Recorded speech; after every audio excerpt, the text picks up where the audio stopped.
Да за гасовод, но не преку водно. Еколошките активисти цврсто остануваат на ставот за стопирање на градбата на парк шумата. Од граѓанската иницијатива Го сакам водно не веруваат на владините тврдење дека трендот ќе се врати во првобитна состојба, стандардите налагале падината да остане гола од безбедносни причини и поради опасност корењата на новите дрвја да ги оштетат цевките како и за лесен пристап на возила при евентуални интервенции. Ние пробуваме да ја вразумиме владата, да ја повлече својата одлука и да ја преиспита, но доколку тоа не се случи, подготвени сме, дававме представки до сите институции кои што се надлежни, доколку тоа не се случи, ќе пробаме да ја оспориме таа одлука и по судски пат.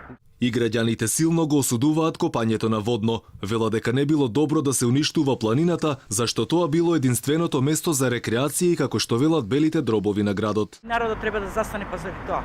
Бидејќи тоа мал кварт што не е, мало парче на земја и тоа да ни го уништат. Владата не отстапува од копање. Мора да отстапи еднашка, бидејќи доста беше веќе.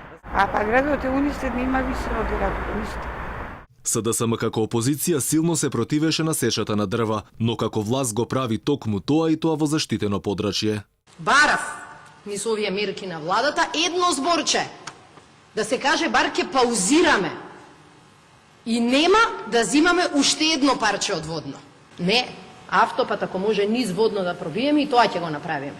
Еколозите се сомневаат и во најавите дека ќе се намали ширината на целиот опсек од 25 на 10 метри, бидејќи тоа е спротивно од стандардите за безбедност при градење на вакви инфраструктурни објекти. Повеќе граѓански организации се против веќе започнатата изградба на гасоводот од водно, а власта не отстапува да се ископа трасата од делницата на гасоводот.